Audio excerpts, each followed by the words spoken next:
I stood in my office on the 12th floor, a cardboard box balanced in my hands, looking down at the parking lot where Dad taught me to drive when I was 16. This company, Carson and Associates, he built it from nothing 30 years ago with two empty hands and a dream bigger than any bank would finance. Today, my brother just threw me out of it in front of the entire board of directors. His reason, dead weight. That is what Marcus called me. Dead weight, dragging down the ship our father built. I thought I had lost everything.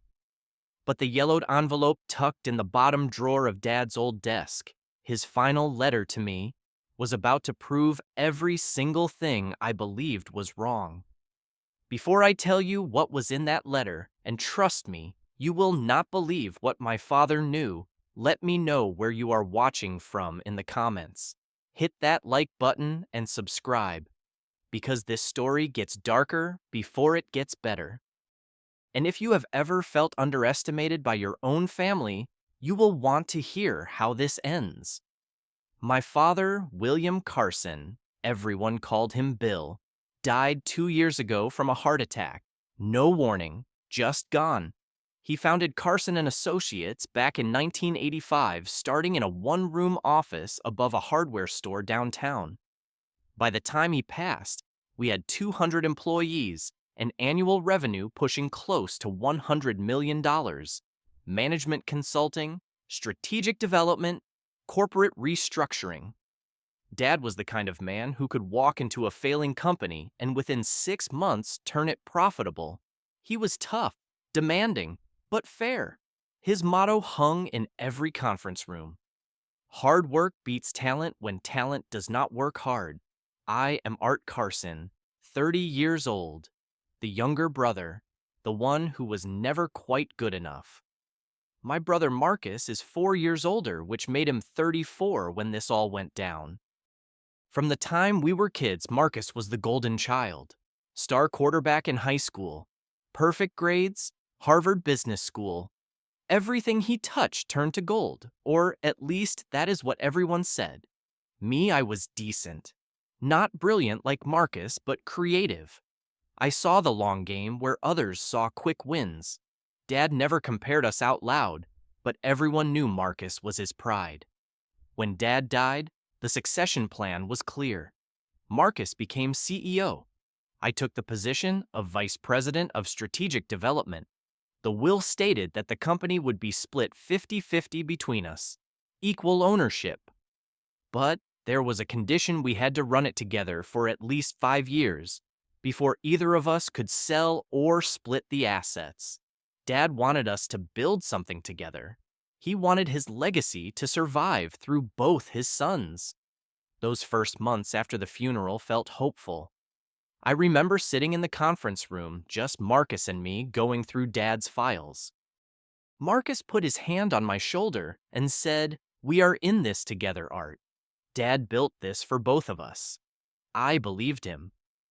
God help me, I trusted my own brother. We launched the Southwest Expansion Project, my baby. I had been developing the strategy for 18 months before Dad passed.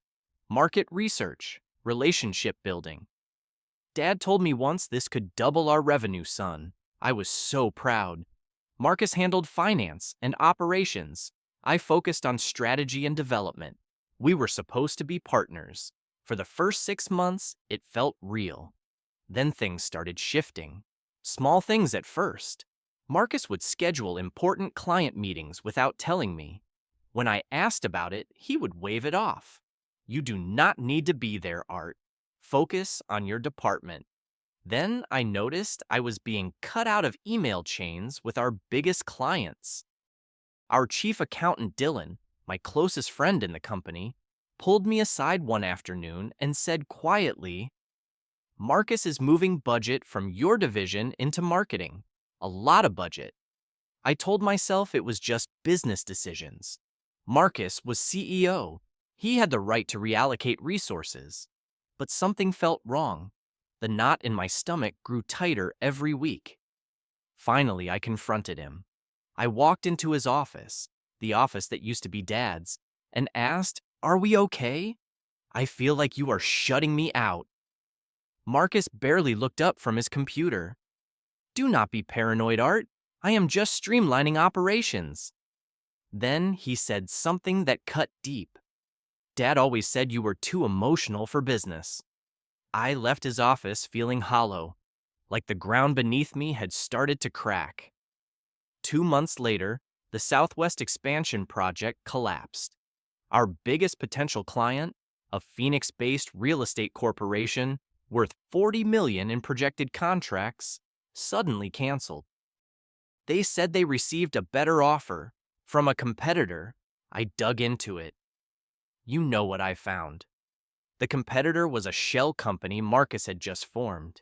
He took my contacts, my research, my 18 months of work, and he used it to build his own side venture. When I confronted him, he was ice cold. I did not steal anything, Art. They chose the better offer. Those were his exact words. I stood there shaking with anger. You used inside information. That was my lead. Marcus leaned back in his leather chair. There is no yours and mine here, Art. It is all the company's. Maybe if you were more aggressive, you would not lose deals. I did not know what to do. I was drowning and no one saw it happening. So I went to Sarah. She had been Dad's executive secretary for 20 years, 65 years old, kind eyes, loyal to a fault. I asked her, did Dad ever mention anything about succession plans? She hesitated. Your father loved you both equally, Art. But her eyes said something different. Then she added, he left something for you. In his old desk. Bottom drawer? False bottom? I was confused. What is it? Sarah shook her head. I do not know. He sealed it himself. Said you would know when it is time. I did not understand what she meant. Not yet. 3 months after that conversation, Marcus called an emergency board meeting. He did not tell me it was happening. I found out when his assistant accidentally copied me on an email. I walked into that conference room and saw 7 directors sitting around the table. Serious faces. Marcus at the head wearing a smile that made my blood run cold. What is going on? I asked. Sit down, Art, Marcus said. This concerns you. He opened a PowerPoint presentation. The title slide read, Performance Review, Strategic Development Department. My department. Slide 1 showed the Southwest project. Failed. Lost $3.2 million. Slide 2 client retention down 23% in my division. Slide 3 employee morale surveys showing leadership concerns. I could not breathe. Those numbers are manipulated, I said. The Southwest project did not fail. You sabotaged it. Marcus looked at the board members. That is a serious accusation, Art. Do you have proof I did not? Every document, every email, every record, Marcus controlled all of it. Howard, the chief financial officer, spoke up. He was 55, had been Dad's friend for decades. Art, these numbers are concerning. Linda, the chief operating officer, nodded. We need accountability. I looked around that table. Not one person defended me. Marcus had spent months buying their loyalty, raises, bonuses, promises of power. I was alone in a room full of people. Marcus leaned forward. I propose we restructure Art's role, move him to a consulting position, advisory, no executive power. I stood up. You cannot do this. Dad left me 50%. Marcus smiled. Ownership and management are 2 different things, little brother. The board has the authority to remove underperforming executives. You will still get your dividends, but the company needs real leadership. I slammed my hands on the table. This is a coup. You have been planning this. Sit down, Art. You are embarrassing yourself. I did not sit. I built strategies that grew this company 15% year over year. The Southwest project would have succeeded if you had not interfered. Marcus's voice went quiet. Dangerous.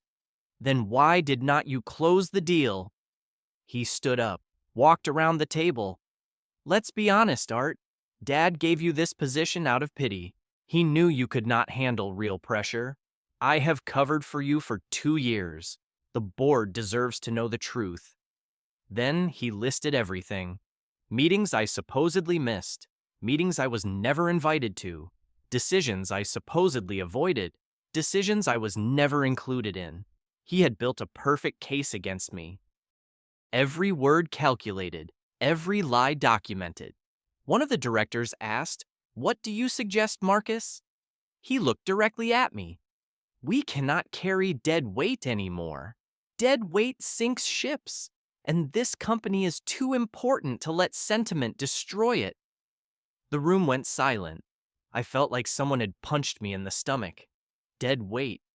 Dad used that phrase to describe weak competitors.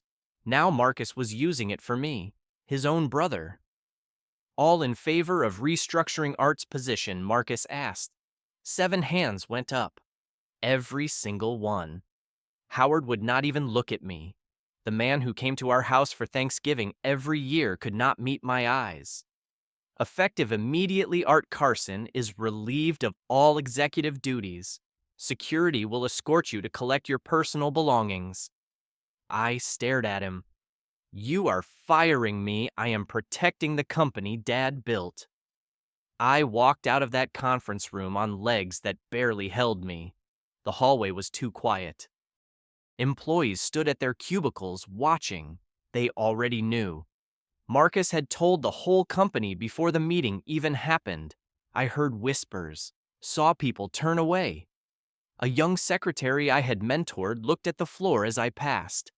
Dylan ran up to me. "Art, I am so sorry. I did not know he would." "It is okay," I said. "I just need to get my stuff." 2 security guards waited outside my office. Tom, the head of security, had played golf with my father. He looked miserable.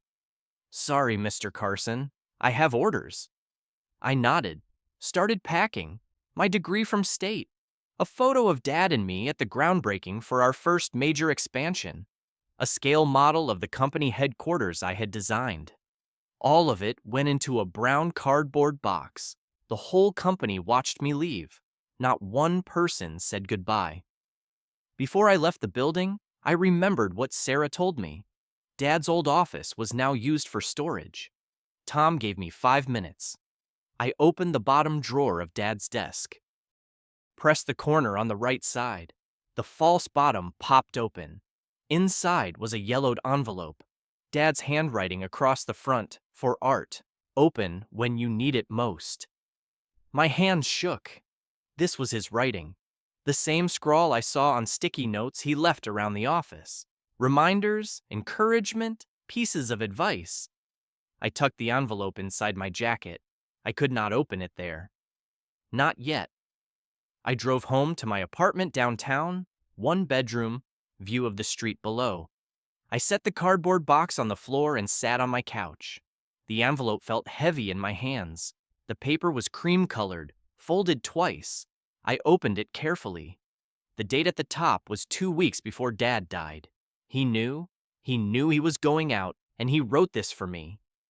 The letter started simply, "Art, if you are reading this, I am gone, and I am guessing Marcus has shown his true colors." I kept reading. Every word hit me like a hammer. I knew this would happen. I have known for years what your brother is capable of. The manipulation, the ruthlessness, the way he sees people as tools, not human beings. Dad knew. The whole time he knew what Marcus would do. You are wondering why I did not stop him, why I left the company 50-50, why I did not protect you. Son, I need you to understand something. I did protect you. Marcus was always going to take over. That is who he is, a conqueror. But conquerors build empires on sand. They do not build legacies. You, Art. You build things that last. Then came the part that changed everything. Hidden in the company's original incorporation documents, filed in 1985, stored in the vault at First National Bank box number 4738, is a clause, a founder's clause. It states that if any board member attempts to remove a family shareholder from executive position without unanimous family consent, that shareholder has the right to trigger a company audit and force a buyout vote. I read it 3 times to make sure I understood. In simple terms, Marcus just gave you the legal right to force him to buy you out at current market valuation. And son, I made sure that valuation is higher than he can afford. The company is worth approximately $80 million today. Your 50%, $40 million. Marcus cannot pay that. The company does not have that liquid cash. He would have to sell, to you or to outsiders. But there was more. Dad had created a second account, a separate limited liability company in 1998 called Horizon Strategic Holdings. It owns 17% of our biggest client contracts through subsidiary agreements. Those contracts were personally assigned to me in Dad's estate distribution documents. Marcus had no idea this existed. With those contracts, I controlled the company's main revenue stream. If I walked away with them, Carson and Associates would lose $30 million in annual revenue. Dad laid out my choices. 1, force the buyout. Take my $40 million. Let Marcus drown trying to pay me. Watch the company break apart. 2, use this leverage to take back control. Show Marcus the documents. Offer him a deal, equal partnership, equal voice, or I walk with the contracts and he loses everything. Then Dad wrote something I will never forget. I am not telling you which to choose, son, but I will tell you this revenge is easy. Building something better is hard. Marcus has skill but no soul. You have both. Do not become him to beat him. The letter ended with, whatever you decide, know that I am proud of you. You were always my legacy, Art. Not the company, you. I sat there for an hour, just holding that letter. Then I started laughing. Not happy laughter, the bitter kind. You sneaky old man, I said to the empty room. He had given me a weapon, but also a choice, and he trusted me to make the right one. I called Dylan that night. I need you to do something for me. Quietly, anything, man. Check if there is a limited liability company called Horizon Strategic Holdings in our contract database. An hour later, my phone rang. Holy crap, Art, it exists, and it owns. This is insane. Dylan confirmed everything. 17% of our largest contracts, all legally assigned to me through the estate distribution. The next morning, I went to First National Bank, box 4738. Inside were the incorporation documents from 1985. The founder's clause was there, handwritten by Dad's lawyer. Below it, complete records for Horizon Strategic Holdings, contracts, revenue reports, assignment documents, everything notarized, legal, unquestionable. I hired Margaret Walsh, the best corporate lawyer in the state. 52 years old, sharp eyes, silver hair pulled back. I showed her everything. She read the documents and smiled. Your father was brilliant. Marcus violated the founder's clause. You can force a buyout. Or you can use Horizon Holdings as leverage. What do you want to do? Art, I thought about it for a week. I could destroy Marcus, burn it all down. Watch him lose everything the way he made me lose everything. But Dad's words kept echoing. Do not become him to beat him. I made my decision. 2 weeks after I was fired, Marcus received a registered letter from Margaret Walsh Law Firm. Notice of Founder's Clause violation. It demanded immediate reinstatement or a buyout at $40 million. 10 business days to respond. Marcus called me. His voice was shaking with rage. What the hell is this? Read it carefully, Marcus. Dad was smarter than both of us. He hung up, called the company's lawyers. They confirmed it. The founder's clause was valid, enforceable. Then Marcus checked the finances. The company did not have 40 million in cash. To pay me, he would have to take massive loans.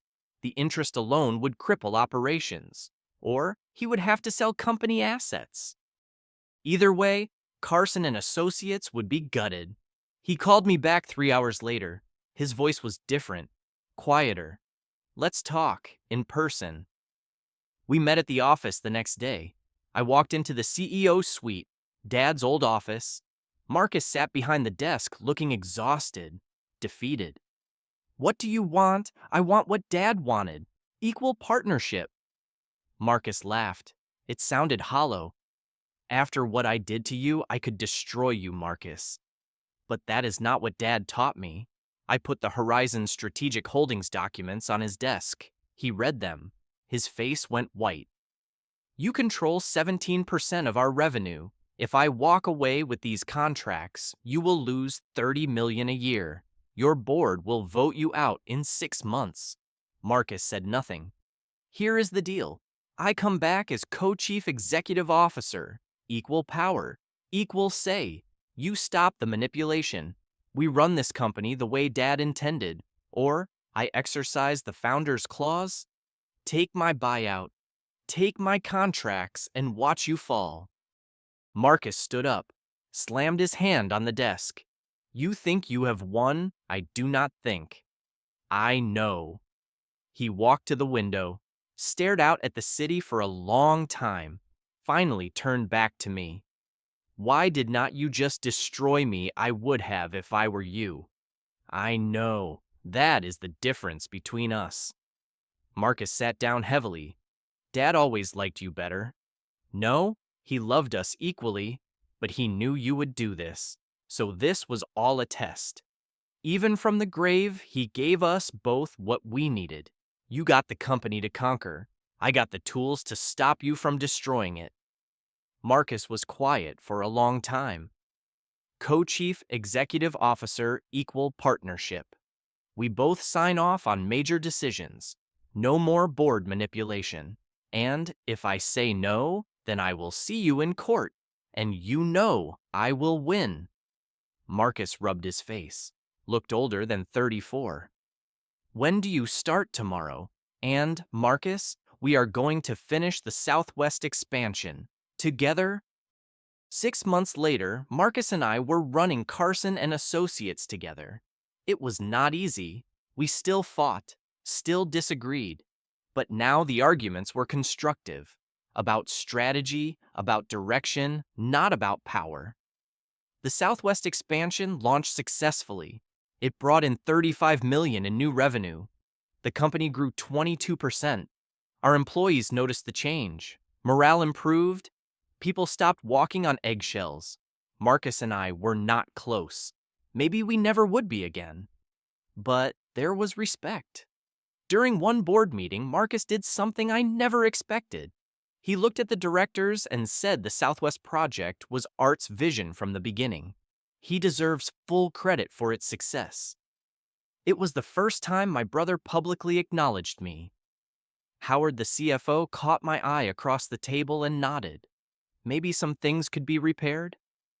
One Saturday afternoon, I drove to the cemetery, stood at Dad's grave. The headstone was simple: William Carson, beloved father, visionary leader. I set flowers down and said, you knew, did not you? You knew exactly what would happen. You gave him enough rope to hang himself, and you gave me enough strength to save him. I smiled, felt the weight lift off my shoulders. I miss you, old man, but I finally understand. That evening I stood in my office, our office, now mine and Marcus's, looking out the same window where this all started. My brother called me dead weight. He humiliated me in front of the entire company. He tried to erase me from the legacy our father built.